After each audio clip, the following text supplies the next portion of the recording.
জুলাই গণহত্যা মামলায় শেখ হাসিনার বিরুদ্ধে সাক্ষ্য গ্রহণ আজ প্রথমে সাক্ষ্য দেবেন জুলাই আহতরা, হতে পারে সরাসরি সম্প্রচার।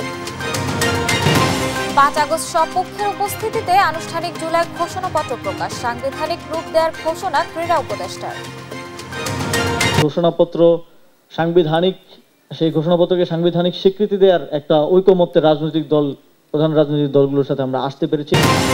জুলাই সনদের ভিত্তিতেই জাতীয় নির্বাচন চায় এনসিপি, জানালেন নাহিদ ইসলাম। নতুন বাংলাদেশের ইশতেহার ঘোষণা আজ। রায়েরবাজার বুদ্ধিজীবী কবরস্থানে থাকা 114টি মরদেহ শনাক্তের প্রক্রিয়া চলছে, ডিএনএ পরীক্ষার পর পরিবারকে হস্তান্তর। নির্বাচিত সরকার ছাড়া সংবিধান পরিবর্তন হয় না, বলছে বিএনপি। নতুন নতুন তত্ত্ব দিয়ে গণতন্ত্রের উত্তরণ বাধাগ্রস্তের অভিযোগ। আওয়ামী লীগের গোপন প্রশিক্ষণের ঘটনায় 22 জন গ্রেফতার, জানালো ডিএমপি। রোববারের বিভিন্ন কর্মসূচি ঘিরে কঠোর নিরাপত্তা। এবং টাঙ্গাইলে পুকুরে ঘাট তৈরিতে অনিয়ম, যে পুকুরেই পানি নেই তৈরি করা হয়েছে সেখানেও সরকারি টাকা আত্মসাতের অভিযোগ।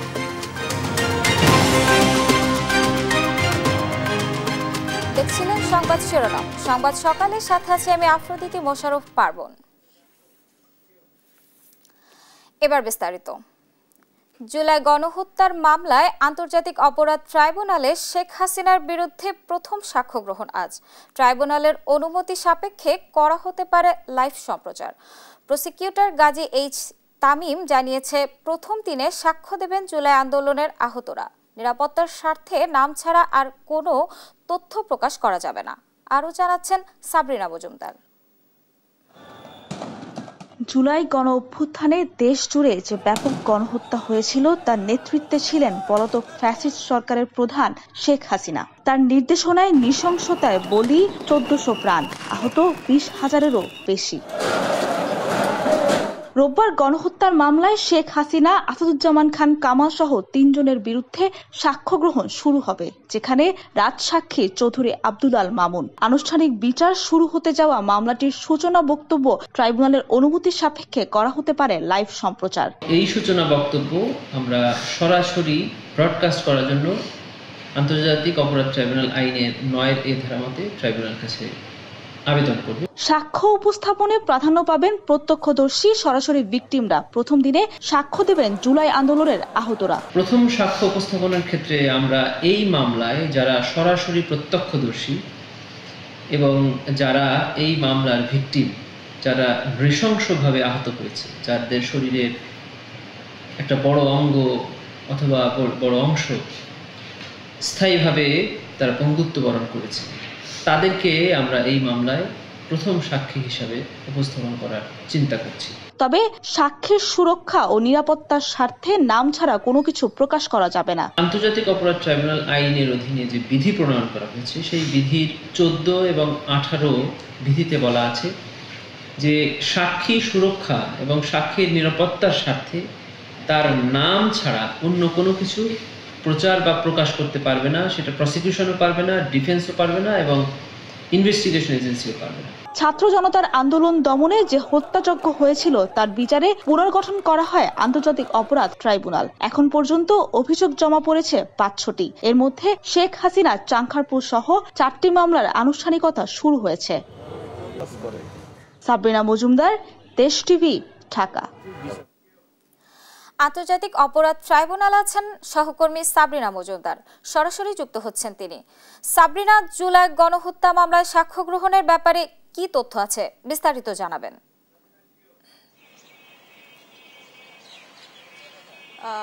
পার্বণ, আজকে যে জুলাই আগস্টে, গেল বছরের জুলাই আগস্টে যে হত্যাযজ্ঞ হয়েছিল তার নির্দেশদাতা অর্থাৎ সাবেক প্রধানমন্ত্রী শেখ হাসিনার যে মামলাটি, অর্থাৎ আন্তর্জাতিক অপরাধ ট্রাইব্যুনালে যখন পুনর্গঠন করা হয়, প্রথমেই কিন্তু শেখ হাসিনার মামলা দিয়ে শুরু, সেই মামলাটির আজকে সূচনা বক্তব্য সাক্ষ্য গ্রহণ আসলে অনুষ্ঠিত হবে।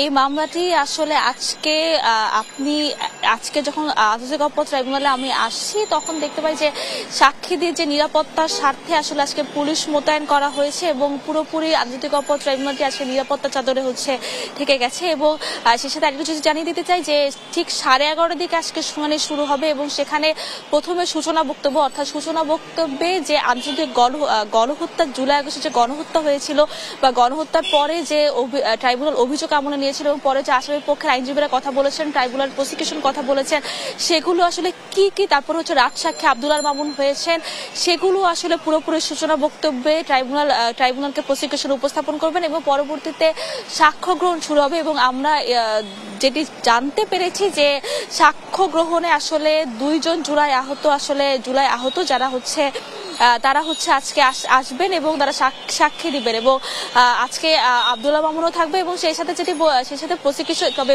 একটি যেটি জানিয়ে যে প্রসিকিউশন থেকে আমাদেরকে কিন্তু বলা হয়েছে যে সাক্ষীরা যারা আছে তাদের হচ্ছে নাম ছাড়া কোনো কিছু আসলে প্রকাশ করা যাবে না। এবং সেই সাথে যদি জানিয়ে দিতে চাই আজকে এই যে শেখ হাসিনার গণহত্যার যে এই জুলাই আগস্টে যে গণহত্যা, যে সাবেক প্রধানমন্ত্রী শেখ হাসিনা আসলে নির্দেশিতা হিসেবে ছিলেন, সেটি কিন্তু আজকে পুরো দেশ আজকে দেখতে পাবে। অর্থাৎ আজকে ট্রাইব্যুনালের যে বিচার কার্যক্রম সেটি কিন্তু আজকে পুরোপুরি সম্প্রচার করা হবে।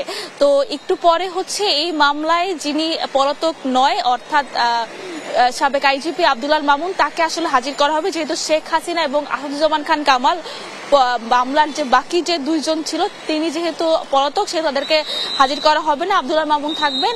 তো একটু পরে তাদেরকে হাজির করা হবে। তো এই ছিল সর্বশেষ খবর আন্তর্জাতিক অপরাধ ট্রাইব্যুনাল থেকে। পার্বণ। ধন্যবাদ সাবরিনা আপনাকে। দর্শক, আন্তর্জাতিক অপরাধ ট্রাইব্যুনাল থেকে সরাসরি যুক্ত ছিলেন আমাদের সহকর্মী সাবরিনা মজুমদার। আগামী 5 আগস্ট বিকেল 5টায় গণ অভ্যুত্থানের সব পক্ষের উপস্থিতিতে জাতির সামনে উপস্থাপন করা হবে জুলাই ঘোষণাপত্র। শনিবার দুপুরে নিজের ভেরিফাইড ফেসবুক পেজে এক পোস্টে বিষয়টি তুলে ধরেন প্রধান উপদেষ্টার প্রেস সচিব শফিকুল আলম। এদিকে তথ্য সম্প্রচার উপদেষ্টা মাহফুজ আলম জানিয়েছেন, ঘোষণাপত্রের মাধ্যমে জুলাই আন্দোলনের প্রেক্ষাপট ও ভবিষ্যৎ ফুটে উঠবে। মাহবুব তামিমের প্রতিবেদন। 24 জুলাই আগস্ট কোটা সংস্কারের আন্দোলন তীব্র গণঅভ্যুত্থানের রূপ নিয়ে বদলে দেয় ভূখণ্ডের ইতিহাস। জীবন বাজি রেখে লড়ে যায় ছাত্র জনতা। দেশ ছেড়ে পালাতে বাধ্য হন তৎকালীন প্রধানমন্ত্রী শেখ হাসিনা। অবসান ঘটে দীর্ঘ 1.5 দশকের স্বৈরশাসনের। গণঅভ্যুত্থানের মাধ্যমে এসেছে নতুন সরকার। রক্তঝরা এ গণঅভ্যুত্থানের 1 বছর হতে চলল প্রায়। এ সময় বারবার দাবি উঠলেও সরকারের পক্ষ থেকে প্রকাশ করা হয়নি জুলাই ঘোষণাপত্র। অবশেষে দীর্ঘ প্রতীক্ষার অবসান ঘটতে যাচ্ছে। আগামী 5 আগস্ট বিকেল 5টায় জাতির সামনে উপস্থাপন করা হবে জুলাই ঘোষণাপত্র। শনিবার প্রধান উপদেষ্টার প্রেস সচিব শফিকুল আলম ফেসবুক পোস্টে এ তথ্য নিশ্চিত করেন। গণঅভ্যুত্থানে জনগণের যে প্রত্যাশা ছিল তারই দালিলিক প্রমাণ হিসেবে থাকবে এ ঘোষণাপত্র, জানালেন তথ্য ও সম্প্রচার উপদেষ্টা মাহফুজ আলম। কেন্দ্রীয় শহীদ মিনারে জুলাই পুনর্জাগরণ র্যালি শেষে এ কথা বলেন তিনি। 5 আগস্টে বা এর আগেও হয়তো জুলাই ঘোষণাপত্র ঘোষিত হতে যাচ্ছে। 5 আগস্টে বসে আমরা যে আকাঙ্ক্ষা নিয়ে বাংলাদেশকে চেয়েছিলাম, ওই আকাঙ্ক্ষার একটা পেপার ওয়ার্ক আমাদের থাকা দরকার, একটা দালিলিক প্রমাণ থাকা দরকার। সেই দালিলিক প্রমাণটা হচ্ছে জুলাই ঘোষণাপত্র। এবং জুলাই ঘোষণাপত্রে ওই আমাদের যে আকাঙ্ক্ষাটা ছিল, আমাদের যে তীব্র যে একটা আকাঙ্ক্ষা ছিল যে বাংলাদেশ পরিবর্তিত হবে, সেটার একটা রূপকল্প জুলাই ঘোষণাপত্রে থাকবে। তবে জুলাই ঘোষণাপত্রের রাজনৈতিক দলগুলোর স্বাক্ষর থাকবে কিনা তা নিশ্চিত নন মাহফুজ আলম। আর জুলাই সনদ ও জুলাই ঘোষণাপত্র দুটো আলাদা উল্লেখ করে তিনি বলেন, রাজনৈতিক ঐকমত্যের ভিত্তিতে দ্রুতই জুলাই সনদ ঘোষণা করা হবে। কোন দল কি বিষয়ে একমত হয়েছে, কোন দল কি বিষয়ে একমত হয় নাই, সেটার ভিত্তিতে একটা কমন ডকুমেন্ট প্রস্তুতি চলছে। মাহবুব তামিম, দেশ টিভি, ঢাকা। জুলাই সনদের শুধু রাজনৈতিক নয়, সাংবিধানিক রূপ দেওয়া হবে বলে জানিয়েছেন স্থানীয় সরকার উপদেষ্টা আসিফ মাহমুদ সজীব ভুঁইয়া। বৈষম্য বিরোধী ছাত্র আন্দোলন আয়োজিত আলোচনায় কথা বলেন তিনি। আলোচনায় দ্রুত গণকবরে থাকা শহীদদের পরিচয় শনাক্তের দাবি জানান জুলাইয়ের শহীদ পরিবারের সদস্যরা। ইউসুফ ভুঁইয়ার রিপোর্ট।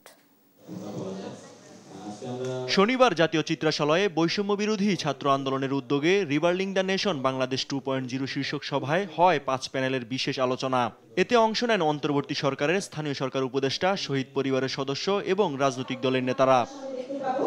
আলোচনার শুরুতে গণ অভ্যুত্থানের পরবর্তী ছাত্র রাজনীতির সংকট ও সম্ভাবনা নিয়ে নিজেদের অবস্থান জানান ছাত্র সংগঠনের নেতারা। এতে অংশ নিয়ে দ্রুত গণকবরে থাকা শহীদদের পরিচয় শনাক্ত করার দাবি জানান শহীদ পরিবারের সদস্যরা। আপনারা রক্তের উপরে দাঁড়িয়ে কেন আজ 1 বছর হয়ে গেছে, 1 বছরের উপরে হয়ে গেছে, আমাদের ভাইদের কবরগুলো কেন শনাক্ত করলেন না? 18 জুলাই আমার ভাই মারা গেছে। তৃতীয় ধাপের আলোচনায় নির্বাচনের আগে দ্রুত বিচারের তাগিদ দেন আলোচকরা। নির্বাচনের জন্য তো ওরা শহীদ হয় নাই, আহত হয় নাই। আমাদের চাওয়া আগে বিচার হোক, সংস্কার হোক, তারপরে নির্বাচন হোক। নির্বাচনের ডেডলাইনের আগে, বিচারের ডেডলাইন আগে বাংলাদেশে না দিলে দেশের জুলাই যোদ্ধা শহীদ পরিবার ঢিলাভরে নির্বাচনের ডেডলাইন প্রত্যাখ্যান করতে বাধ্য হবে। আপনি যদি ভালো সংস্কার করতে না পারেন, ভালো নির্বাচনও করতে না পারেন, তাইলে আপনি যে একজন শান্তির প্রতীক নোবেল পেয়েছেন, মানুষ তো মনে করবে আপনি ওভাররেটেড। জুলাই সনদের শুধু রাজনৈতিক নয়, সাংবিধানিক রূপ দেওয়া হবে বলে জানান স্থানীয় সরকার উপদেষ্টা আসিফ মাহমুদ সজীব ভুঁইয়া। 5ই আগস্ট, আজ থেকে 3 দিন পর আমরা সেই ঘোষণাপত্র ঘোষণা করার মতো একটা জায়গায় পৌঁছাতে পেরেছি এবং সেই ঘোষণাপত্রকে সাংবিধানিক স্বীকৃতি দেওয়ার একটা ঐকমত্যের প্রধান রাজনৈতিক দলগুলোর সাথে আমরা আসতে পেরেছি। সমাপ্তি আলোচনায় অভ্যুত্থান পরবর্তী রাজনৈতিক সংস্কৃতি নিয়ে কথা বলেন বক্তারা। ইউসুফ ভুঁইয়া, দেশ টিভি, ঢাকা। 5 আগস্ট সরকারের জুলাই ঘোষণাপত্র প্রকাশের উদ্যোগকে স্বাগত জানিয়েছেন এনসিপি আহ্বায়ক নাহিদ ইসলাম। বলেন, জুলাই ঘোষণাপত্র ও জুলাই সনদের আইনি ভিত্তি থাকতে হবে। এর ভিত্তিতেই আগামী জাতীয় নির্বাচন হতে হবে। আজ বিকেল 4টায় কেন্দ্রীয় শহীদ মিনারে নতুন বাংলাদেশের ইশতেহার ঘোষণা করা হবে বলেও জানান তিনি। আরও জানাচ্ছেন সাদ আহমেদ। রোববার কেন্দ্রীয় শহীদ মিনারে নতুন বাংলাদেশের ইশতেহার ঘোষণা করবে জাতীয় নাগরিক পার্টি এনসিপি। এ নিয়ে দলের কেন্দ্রীয় কার্যালয়ে আয়োজিত সংবাদ সম্মেলনে কর্মসূচির নানা দিক তুলে ধরেন দলের আহ্বায়ক নাহিদ ইসলাম। আমাদের যে রাষ্ট্র ভাবনা রূপকল্প, আমরা সেটি প্রকাশ করব আগামীকাল 3রা আগস্ট 2025 আমরা শহীদ মিনারে। এ সময় 5 আগস্ট সরকারের জুলাই ঘোষণাপত্র প্রকাশের উদ্যোগকে স্বাগত জানান তিনি। বলেন, জুলাই ঘোষণাপত্র ও জুলাই সনদের আইনি ভিত্তি থাকতে হবে। আমরা সরকারের উদ্যোগকে স্বাগত জানাই। জুলাই সনদের আইনি ভিত্তি থাকতে হবে। সংস্কারের কাজ নির্বাচিত সরকারের হাতে পুরোপুরি ছেড়ে দেওয়া যাবে না, এমন দাবি জানিয়ে নাহিদ ইসলাম বলেন, পরবর্তী নির্বাচন হতে হবে জুলাই সনদের ভিত্তিতে। নির্বাচিত সংসদের হাতে এই সংস্কার কার্যক্রম ছেড়ে দেব না, বরং জুলাই সনদের ভিত্তিতেই আগামী সংসদ গঠিত হবে বা গণপরিষদ গঠিত হবে। কর্মসূচি সফল করতে দেশের সব শ্রেণী পেশার মানুষকে যোগ দেওয়ার আহ্বানও জানান এনসিপির আহ্বায়ক। স্বতঃস্ফূর্তভাবে আমাদের এই কর্মসূচিতে অংশগ্রহণের জন্য। সাদ আহমেদ, দেশ টিভি, ঢাকা। আইনশৃঙ্খলা পরিস্থিতি স্বাভাবিক রাখা কঠিন কাজ উল্লেখ করে স্বরাষ্ট্র উপদেষ্টা জাহাঙ্গীর আলম চৌধুরী বলেছেন, নিষিদ্ধ সংগঠন আওয়ামী লীগের সঙ্গে বাহিনীর কেউ জড়িত থাকলে ব্যবস্থা নেওয়া হবে। এদিকে জুলাই আন্দোলনে রায়েরবাজার বধ্যভূমিতে দাফন করা 114 জনের মরদেহ গণকবর থেকে তুলে ডিএনএ পরীক্ষার মাধ্যমে পরিবারের কাছে হস্তান্তরের কথা জানিয়েছেন স্বরাষ্ট্র উপদেষ্টা। সাদ আহমেদের রিপোর্ট, জানাচ্ছেন মাহবুব তামিম। থানার সার্বিক কার্যক্রম পরিদর্শনে শনিবার সকালে রাজধানীর মোহাম্মদপুর থানায় যান স্বরাষ্ট্র উপদেষ্টা অবসরপ্রাপ্ত লেফটেন্যান্ট জেনারেল জাহাঙ্গীর আলম চৌধুরী। এ সময় থানার বিভিন্ন কক্ষ পরিদর্শন করেন তিনি। পরে সাংবাদিকদের কাছে নিরাপত্তা ইস্যুতে নিজের অসহায়ত্ব প্রকাশ করেন স্বরাষ্ট্র উপদেষ্টা। আওয়ামী লীগের বিভিন্ন গোপন বৈঠকের বিষয়ে তিনি বলেন, নাশকতার অপচেষ্টা শক্ত হাতে দমন করা হবে। এর সাথে জড়িত যে কোনো বাহিনীর সদস্যকে ছাড় দেওয়া হবে না। যে বাহিনী যে জড়িত থাকবে কাউকেই ছাড় দেওয়া হবে না, সবারই আইনের আওতায় নিয়ে আসা হবে। আর যেহেতু আপনারা বললেন যে তাদের কার্যক্রম নিষিদ্ধ করা হয়েছে, এবং তারাও যদি কোনো রকমের অপকর্ম করতে চায় কোনো রকমের ছাড় পাবে না। এদিকে থানা পরিদর্শন শেষে জুলাই আন্দোলনে শহীদদের গণকবর জিয়ারত করতে রায়েরবাজার বধ্যভূমিতে যান জাহাঙ্গীর আলম চৌধুরী। সেখানে গণকবর ঘুরে ডিএনএ শনাক্তের মাধ্যমে স্বজনদের কাছে মরদেহ হস্তান্তরের কথা জানান তিনি। আমরা অবশ্য আছে যে এদের কিভাবে শনাক্ত করা যায়, এই জন্য আমাদের চিন্তা ভাবনা আছে এবং খুব তাড়াতাড়ি আমরা হয়তো একটা শনাক্ত করার ব্যবস্থা করব। এতদিন হয়েছিল তাদের আত্মীয় স্বজন অনেকেই কবর উঠানো হোক রাজি হয় নাই, এখন মোটামুটি তারা সবাই রাজি হয়েছে। যদি তারা সবাই রাজি হয়ে যায়, আমরা তাদের তাদের ডেড বডি আমরা শনাক্ত করব, এবং যদি কেউ ডিএনএর মাধ্যমে, আর যদি কেউ এখান থেকে তাদের গ্রামের বাড়িতে নিয়ে যেতে চায় ওটাও আমরা তাদের অ্যালাউ করব। গণকবর সৃষ্টির নেপথ্যে থাকা সবাইকে আইনের আওতায় আনার হুঁশিয়ারিও দেন তিনি। মাহবুব তামিম, দেশ টিভি, ঢাকা। নতুন নতুন তত্ত্ব ও আইডিয়া দিয়ে সংসদীয় গণতন্ত্রের উত্তরণকে বাধাগ্রস্ত করা হচ্ছে বলে অভিযোগ করেছেন বিএনপি নেতারা।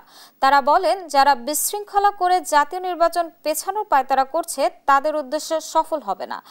নির্বাচিত সরকার ছাড়া বিশ্বের কোথাও কেউ কখনো সংবিধান পরিবর্তন করেনি বলেও জানান তারা। শনিবার রাজধানীতে আলাদা অনুষ্ঠানে এসব কথা বলেন তারা। নিয়াজ মোর্শেদের প্রতিবেদন। শনিবার সকালে রাজধানীর নীলক্ষেতে সাবেক সংসদ সদস্য ও মন্ত্রী বিএনপির প্রয়াত ভাইস চেয়ারম্যান আব্দুল মান্নানের পঞ্চম মৃত্যুবার্ষিকী উপলক্ষে আলোচনা সভা দোয়া মাহফিল। আলোচনায় অংশ নিয়ে আমির খুসরো মাহমুদ চৌধুরী বলেন, সংবিধান পরিবর্তন করতে হলে গণতান্ত্রিক প্রক্রিয়ায় সংসদের মাধ্যমে করতে হবে। এর বাইরে যারা করতে চায় তারা গণতন্ত্র বাধাগ্রস্ত নির্বাচন বিলম্ব করতে চায় বলেও মন্তব্য করেন তিনি। তাদের মধ্যে সংসদীয় গণতন্ত্রের স্পিরিটেই বোঝার সুযোগ হয় না। তারা সংসদীয় গণতন্ত্রের উপর আবার নতুন নতুন কমিটি করে তারা সংসদ এবং সরকারকে নিয়ন্ত্রণ করার চেষ্টা করছে। এফডিসিতে ফ্যাসিবাদ বিরোধী ঐক্য ও জুলাই চেতনা নিয়ে ডিবেট ফর ডেমোক্রেসির আয়োজনে ছায়া সংসদে বিতর্ক প্রতিযোগিতায় বিএনপির স্থায়ী কমিটির সদস্য নজরুল ইসলাম খান বলেন, রাজনৈতিক দলগুলোর মধ্যে মতপার্থক্য থাকতেই পারে, কিন্তু নির্বাচন নিয়ে দ্বিমত থাকতে পারে না। আমাদের দলগুলোর মধ্যে যে দূরত্বই থাকুক না কেন, এরা কেউই অগণতান্ত্রিক দল না, এরা সবাই গণতান্ত্রিক দল এবং সবাই বোঝেন যে গণতন্ত্রের বাহন হলো নির্বাচন। রাজধানীর রমনায় ইঞ্জিনিয়ার্স ইনস্টিটিউশনে জুলাই অভ্যুত্থানের শহীদদের সম্মাননা অনুষ্ঠানে বিএনপির স্থায়ী কমিটির 2 সদস্য ডাক্তার AZM জাহিদ হোসেন ও হাফিজউদ্দিন আহমেদ বলেন, কেউ কেউ বিশৃঙ্খলা সৃষ্টি করে জাতীয় নির্বাচন পেছাতে চায়, তবে সে ষড়যন্ত্র সফল করতে পারবে না। এর মধ্যে ফাটল ধরানোর চেষ্টা ভিতর থেকেও হচ্ছে, বাহির থেকেও হচ্ছে। যারা বাহির থেকে করছেন তাদের একটি নিজস্ব এজেন্ডা আছে। নির্বাচিত সরকার না হলে এই দেশে আইন শৃঙ্খলা পরিস্থিতি কখনোই ঠিক হবে না। এটা তো জনগণের রাষ্ট্র না, এখন তো অলিগার্কি, মবক্রেসি, অ্যারিস্টোক্রেসি এইসব চলছে। বিদেশ থেকে ধার করে আনা আতালরা আমাদেরকে শেখাচ্ছেন। ফ্যাসিবাদ বিরোধীদের ঐক্য ধরে রাখার আহ্বান জানান বিএনপি নেতারা। নিয়াজ মোর্শেদ, দেশ টিভি, ঢাকা। আওয়ামী লীগ ও সহযোগী সংগঠনের ষড়যন্ত্রমূলক বৈঠক ও গোপন প্রশিক্ষণের অভিযোগে মামলা হয়েছে। এ মামলায় 22 জনকে গ্রেফতারের কথা জানিয়েছে ডিএমপি। এদিকে রোববার ছাত্রদল, এনসিপি সহ বিভিন্ন দল ও সংগঠনের কর্মসূচিকে ঘিরে ব্যাপক নিরাপত্তা ব্যবস্থা নিয়েছে আইনশৃঙ্খলা বাহিনী। আর বৈষম্য বিরোধী ছাত্র আন্দোলনের সমন্বয়ক অপুকে 4 দিনের রিমান্ডে দেওয়া হয়েছে। আরও জানাচ্ছেন শাহাদাত নিশাদ। সমসাময়িক বিষয় নিয়ে ডিএমপির ব্রিফিং শুরুতে সাংবাদিকদের মুখোমুখি উপপুলিশ কমিশনার মাসুদ আলম জানান, সম্প্রতি সচিবালয় মেট্রো স্টেশনের কাছে স্বর্ণ ব্যবসায়ীর কাছে র্যাব পরিচয়ে দুর্ধর্ষ ডাকাতির ঘটনায় ডাকাত দলের 8 সক্রিয় সদস্যকে গ্রেফতার করেছে পুলিশ। 3-4 জন তাকে বলে যে তুমি মামলার আসামি বা অমুক তোমাকে এসে বলে যে আমাদের সাথে আসো, বলে জোরপূর্বক তাকে এটা মাইক্রোবাসে উঠায়। আগস্ট ঘিরে নানা ষড়যন্ত্র আর নাশকতার শঙ্কার মধ্যে রাজধানীতে বিভিন্ন রাজনৈতিক দলের কর্মসূচি নিয়েও কথা বলেন তিনি। জানান, নিরাপত্তার কোনো ঘাটতি নেই। যারা প্রকৃত সরকারের সময় অনেক নেতা কর্মী বা যারা আছে যে তাদের হয়তো অনেক ফ্ল্যাট আছে, যারা এক একজনের নামে 5টা 7টা 8টা করে, যেটা তাদেরকে হয়তো এখানে রাখার ব্যবস্থা করা হয়। এসব প্রত্যেকটা জায়গায় ইভেন যে কিছু বস্তি এলাকা আছে বা যেগুলো যেখানে হয়তো বা এই যে এই ধরনের তৎপরতা চলতে পারে, যেটা নাশকতা, তো এই ধরনের প্রত্যেকটা জায়গায় কিন্তু আমরা কাজ করছি এবং প্রত্যেকটা চিরনির্বাচন চলতেছে। ডিএমপির মিডিয়া অ্যান্ড পাবলিক রিলেশনস বিভাগের উপপুলিশ কমিশনার তালিবুর রহমান জানান, আওয়ামী লীগ ও সহযোগী সংগঠনের গোপন বৈঠকের ঘটনায় ভাটারা থানায় মামলা হয়েছে। এই ঘটনায় গ্রেফতার করা হয়েছে 22 জনকে। অ্যাবি কনভেনশন হলের যে ঘটনা, সেটার বিষয়ে ভাটারা থানায় একটা মামলা রুজু করা হয়েছে এবং এই মামলায় পর্যন্ত 22 জনকে গ্রেফতার করা হয়েছে। এখানে কার কি সংশ্লিষ্টতা ছিল সেটা যাচাই বাছাই করা হচ্ছে। আমরা বিষয়টা খুব গুরুত্ব দিয়ে তদন্ত করছি। মিটফোর্ডে আলোচিত সোহাগ হত্যার ঘটনায় আরো 2 জনকে গ্রেফতার করেছে পুলিশ।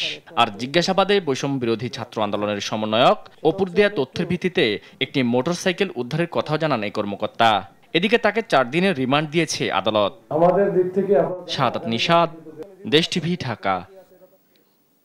ভয়াবহ বিমান বিধ্বস্তের ঘটনার 12 দিন পর আজ খুলছে রাজধানীর উত্তরে অবস্থিত মাইলস্টোন স্কুল অ্যান্ড কলেজ। শনিবার মাইলস্টোন স্কুল অ্যান্ড কলেজের জনসংযোগ কর্মকর্তা শাহ বুলবুল এ তথ্য নিশ্চিত করেন। গেল 27 জুলাই স্কুল খোলার সিদ্ধান্ত নেওয়া হলেও শোক ও শিক্ষার্থীদের মানসিক সহায়তার জন্য ছুটি আরও বাড়ানো হয়। সেই হিসাবে বন্ধ থাকার 12 দিন পর খুলছে প্রতিষ্ঠানটি। স্কুল সূত্রে জানা গেছে আজ নিহতদের স্মরণে একটি স্মরণ সভার আয়োজন করা হয়েছে। এর মাধ্যমে শিক্ষার পরিবেশ ফিরিয়ে আনার প্রথম পদক্ষেপ নেওয়া হচ্ছে। এই কর্মসূচিতে শিক্ষার্থী, শিক্ষক এবং নিহত ও আহতদের পরিবারের সদস্যরা উপস্থিত থাকবেন। এছাড়া শিক্ষক ও শিক্ষার্থীদের মানসিক সহায়তার জন্য বিশেষ কাউন্সেলিং সেশনেরও আয়োজন করা হয়েছে।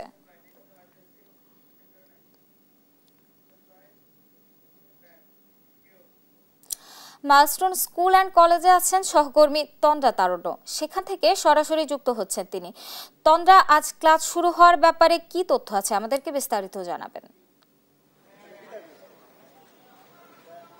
পার্বণ, বিমান দুর্ঘটনার প্রায় 12 দিন পর কিন্তু আজকে থেকে স্কুল অ্যান্ড কলেজটি, মাইলস্টোন স্কুল অ্যান্ড কলেজে শিক্ষার্থীরা নবম থেকে দ্বাদশ শ্রেণী পর্যন্ত যে শিক্ষার্থী যারা রয়েছেন, নবম থেকে দ্বাদশ শ্রেণী পড়ুয়া, সেই শিক্ষার্থীরা কিন্তু আজকে প্রথম দিন ছিল এবং আজকে ক্যাম্পাস আসা শুরু করেছেন। তবে আজকে থেকে এর আগে যেটি জানানো হয়েছিল যে আজকে থেকে ক্লাস শুরু হওয়ার কথা, তবে আজকে থেকে কিন্তু তাদের ক্লাস শুরু হচ্ছে না।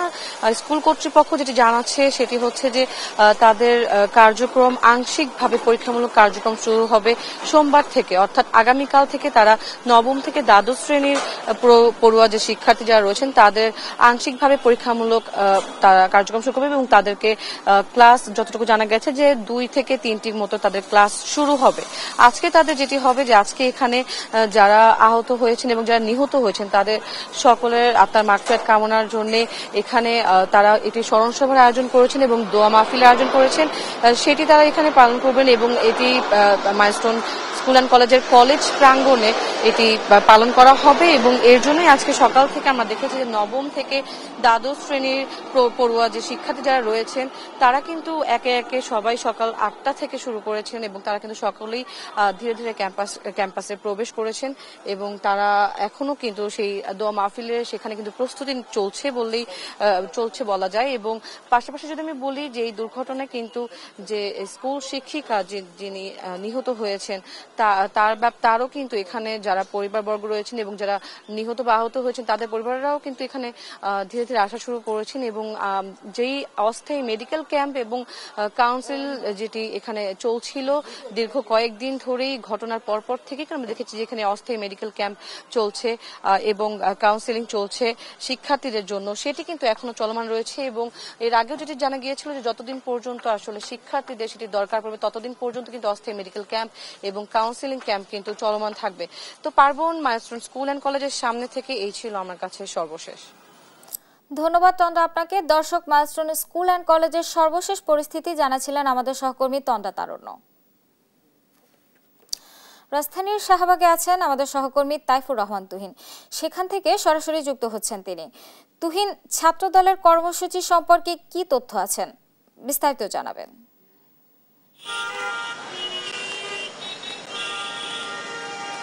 আপনাকে ধন্যবাদ।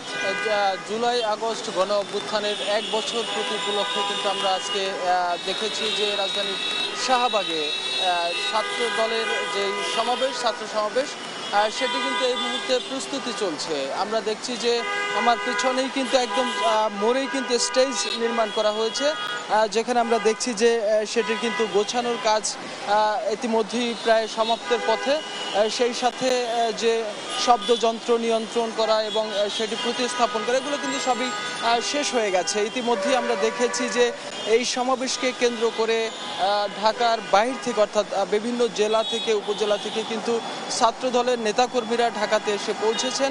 ইতিমধ্যে আমরা দেখেছি যেহেতু শাহবাগের এই প্রধান সড়কটি যানবাহন চলাচল এখনও রয়েছে, যে কারণে আমরা দেখছি যে বিভিন্ন সড়কের বিভিন্ন জায়গায় কিন্তু ছাত্র দলের যে নেতাকর্মী যারা ঢাকার বাইরে থেকে এসেছেন তারা কিন্তু বিভিন্ন সড়কে খণ্ড খণ্ডভাবে অবস্থান করতে আমরা দেখেছি।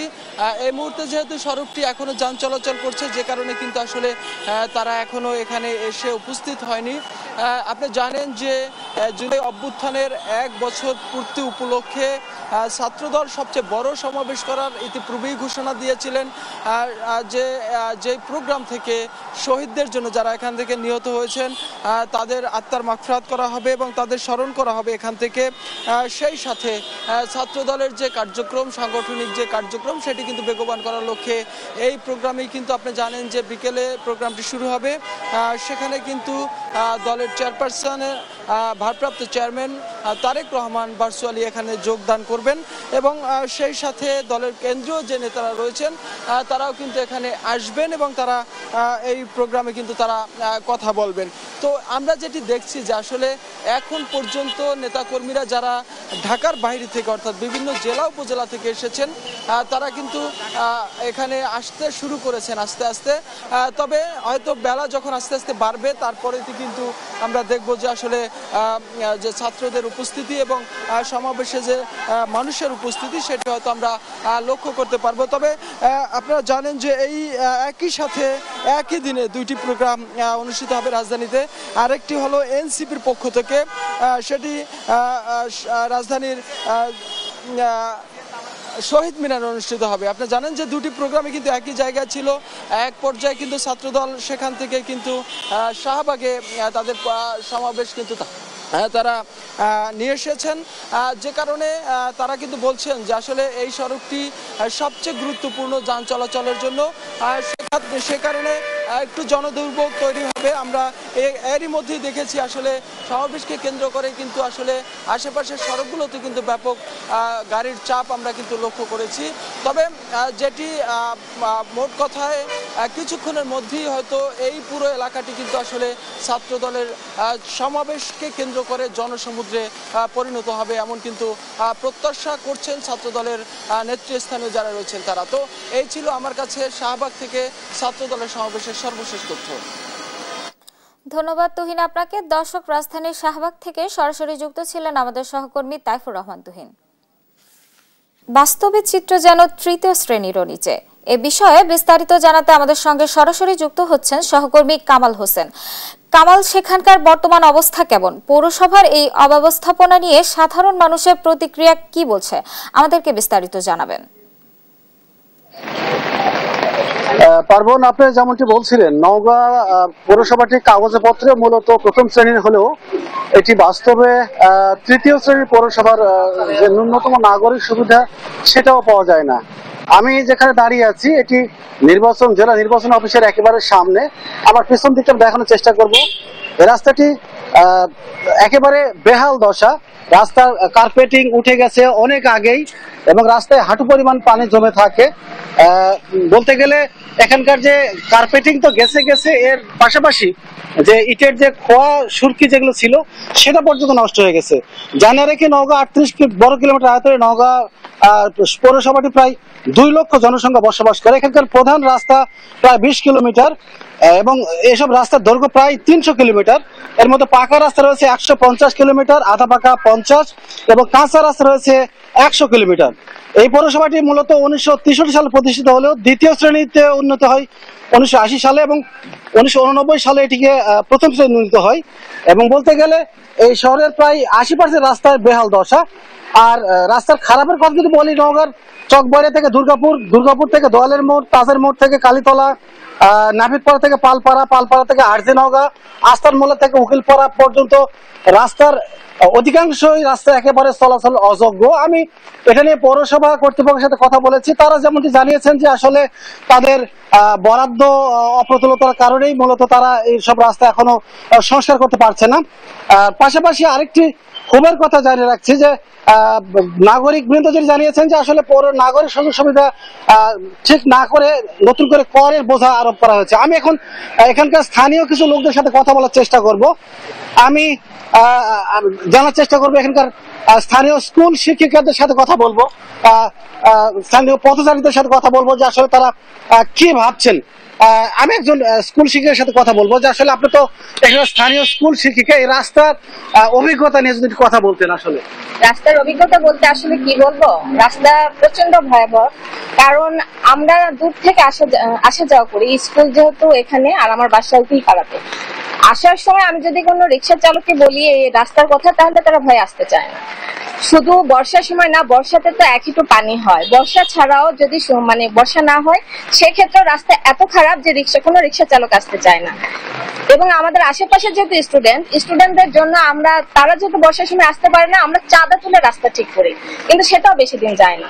তো সেক্ষেত্রে আসলে পৌরসভার মধ্যে এরকম একটা রাস্তা মানে ভাবা যায় না। আমাদের আসলে রাস্তার প্রতি একটু মনোযোগ দেওয়া উচিত। এবং শুধু এটা না, নওগাঁ শহরে আরো এরকম অনেক রাস্তা আছে যে রাস্তাগুলোতে আসলে চলাচলের উপযোগী না। সেই রাস্তাগুলো শুনছিলাম একজন নাগরিকের অভিব্যক্তি, যিনি তার অভিজ্ঞতার কথা বলছিলেন। নওগাঁর এই বেহাল রাস্তা থেকে নওগাঁর মানুষ, নওগাঁর নাগরিকরা মুক্তি চায়, দ্রুত সংস্কার চায়। কর্তৃপক্ষের কাছে নওগাঁর নাগরিকদের দাবি অতি দ্রুত নওগাঁর এই বেহাল রাস্তাগুলো দ্রুত সংস্কার করে মানুষের বসবাসযোগ্য এবং চলাচলযোগ্য করা হোক, এমনটি জানিয়েছেন নওগাঁর পৌরবাসীরা। তো নওগাঁ থেকে এমনটি ছিল আমার কাছে সর্বশেষ তথ্য। পার্বণ। ধন্যবাদ কামাল আপনাকে। দর্শক, নওগাঁ থেকে সেখানকার সর্বশেষ পরিস্থিতি জানাচ্ছিলেন আমাদের সহকর্মী কামাল হোসেন। চাঁপাইনবাবগঞ্জ সীমান্তে পরিস্থিতি ঘিরে বিরাজ করছে উত্তেজনা, উদ্বেগ। সর্বশেষ পরিস্থিতি সম্পর্কে জানতে এখনই আমাদের সঙ্গে সরাসরি যুক্ত হচ্ছেন সহকর্মী তারেক রহমান। তারেক, সীমান্তে কি পরিস্থিতি বিরাজ করছে? সীমান্ত জুড়ে নিরাপত্তা ব্যবস্থা ও স্থানীয়দের মধ্যে কি ধরনের প্রতিক্রিয়া দেখা যাচ্ছে, বিস্তারিত জানাবেন। পার্বণ, গত 4 দিনের ব্যবধানে একই সীমান্তে তিনটি হত্যাকাণ্ডের ঘটনা ঘটেছে। সবগুলো হত্যাকাণ্ড বিএসএফ ঘটিয়েছে বলে আমরা পরিবারের সূত্রে জানতে পেরেছি। এবং অন্যান্য বছরের তুলনায় বা আগের থেকে এখন কৌশলীভাবে বিএসএফ কৌশল অবলম্বন করছে, হত্যার ধারণ তারা পরিবর্তন করেছে। বিশেষ করে সীমান্তে পদ্মা নদীতে এখন যারা মাছ ধরতে যায় জেলেরা, এই জেলেদেরকে তারা নৃশংসভাবে কুপিয়ে এবং স্পিড বোট তাদের উপর দিয়ে চালিয়ে হত্যা করছে এবং লাশ যেন শনাক্ত না করা যায় এই জন্য তারা শরীরে কিন্তু অ্যাসিড দিয়ে ঝলসে দিচ্ছে। আপনাকে যদি আমি একটু বলে রাখি যে চাঁপাইনবাবগঞ্জের শিবগঞ্জ উপজেলার মাসুদপুর সীমান্তে গত বৃহস্পতিবারের দিন সারোয়ার নামে একজন হত্যাকাণ্ডের শিকার হয়। তাকে কিন্তু স্পিড বোট এবং ধারালো অস্ত্র দিয়ে কুপিয়ে হত্যা করা হয়। পরবর্তী তার মরদেহ গোদাগাড়ি থেকে উদ্ধার করা হয়। গতকালকে কিন্তু পাকা ইউনিয়নের বিশরসিয়া থেকে 2 জনের মরদেহ উদ্ধার করা হয়েছে। একজন শফিকুল ইসলাম আর একজন সেলিম রেজা। তাদের বয়স 35 থেকে 40 বছর। তারা গতকাল প্রথমে দুপুরে শফিকুল ইসলাম শফিক এবং বিকেলের দিকে সেলিম রেজা নামে আরেক যুবকের মরদেহ উদ্ধার করা হয়। মরদেহ উদ্ধারের পরপরই কিন্তু সীমান্ত এলাকায় একেবারে আতঙ্ক বিরাজ করছে। যারা মৎস্যজীবী আছে তারা কিন্তু নদীতে যেতে পারছেন না। তারা বলছেন যে দ্রুত সময়ের মধ্যে বিএসএফ এর সঙ্গে বাংলাদেশ বিজিবি কথা বলবে এবং এই বিষয়গুলো যেন দ্রুত সুষ্ঠু সমাধানের মাধ্যমে সমাধান করা হয়, এটি বলছে স্থানীয়রা। আমরা বিজিবির সঙ্গে কথা বলেছিলাম, তারা বলছে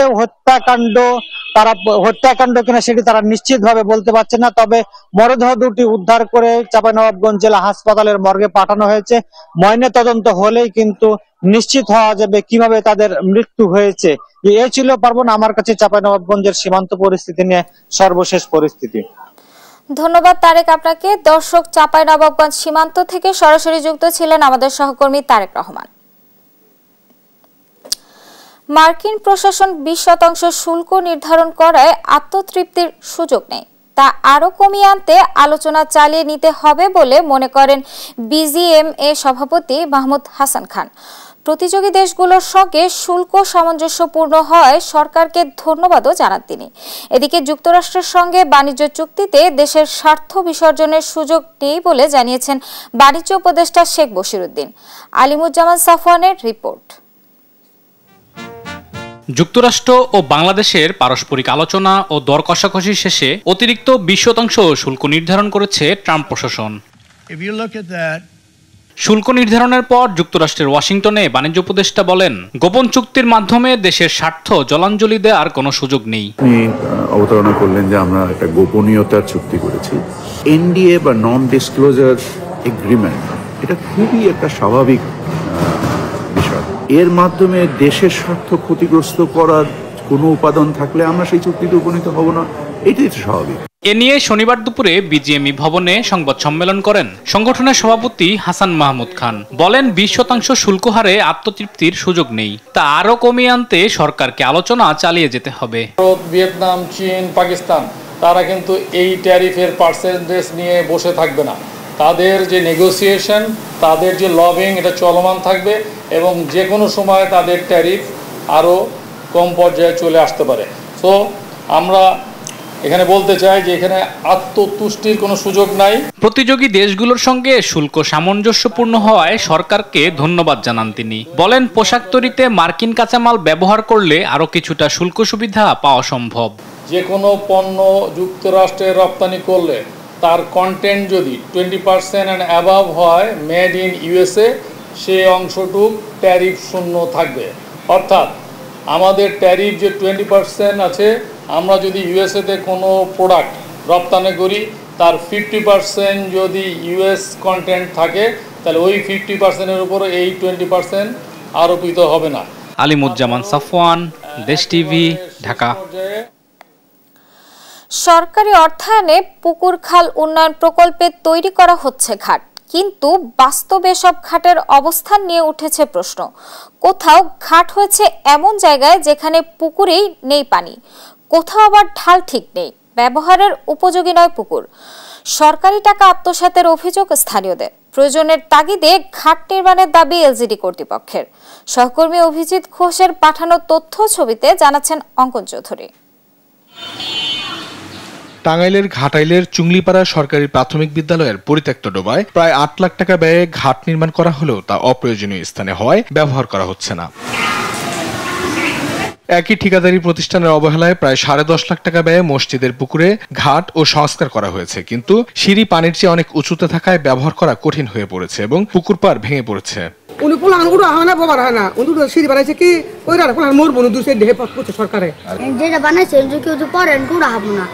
খেলাধুলা করতে পারবো না, আরো বাচ্চা আশেপাশে যে ছোট ছোট বাচ্চাগুলো আছে যে মারা যাবো। তাহলে একটা পুকুরে যদি 2টা ঘাট থাকে, তাহলে এই ঘাটটা যদি অন্য পুকুরে দিত, তাহলে তো অন্য মানুষ উপকার পাইতো। বেশি উঁচু হয়ে গেছে, মুরব্বী মানে সহ্য করবার দেয়, পিছিয়ে পড়ে যাবো। এইটা কাজে লাগার মতো অবস্থা তার করে নাই, আপনারা দেখতেছেন না। যেমন জিনিসটা মনে করেন এই যে জায়গায়, এই জায়গায় বসে গোসল করতে পারবো কেউ। বিদ্যালয়ের প্রধান শিক্ষক জানিয়েছেন, ঘাটলা নির্মাণ না করে জায়গাটি ভরাট করা হলে তা বিদ্যালয়ের নানা কাজে ব্যবহার করা যেত। ঘাটটা আমাদের আসলে কোনো কাজে আসতেছে না, কারণ ওখানে আশেপাশের সব বাড়ির ময়লা আবর্জনা ফেলে, তারপরে পানির লাইন, ময়লা পানির লাইন দেওয়া আছে, এটা কোনো কাজে আসে না। আসলে ওই পুকুরটা যদি আমাদের ভরাট করে দিত তাহলে আমাদের অনেক উপকারে আসতো। প্রকল্পে 9/6 নয়, বরং প্রয়োজনের কারণে ঘাট নির্মাণ করা হয়েছে বলে জানান এলজিডির এই কর্মকর্তা। তদবিরের ফলে আসলে এটা হয়েছে, আমরা তো আসলে সদ্যকে একটা ঘাট নির্মাণ করতে পারি না। যেখানে প্রয়োজন ছিল সেখানেই হয়েছে। যে ঘাটলাটার কথা বলছেন, সেই ঘাটলাটা পাশের মসজিদ আছে, একটা স্কুল আছে, তাদের আবেদনের প্রেক্ষিতে ঘাটলাটা করা হয়েছে। অপ্রয়োজনীয় ঘাট নির্মাণে সরকারের অপচয় ও দুর্নীতি তদন্ত করে সংশ্লিষ্টদের বিরুদ্ধে ব্যবস্থা গ্রহণের দাবি সচেতন মহলের। অঙ্কন চৌধুরী, নিউজ ডেস্ক, দেশ টিভি।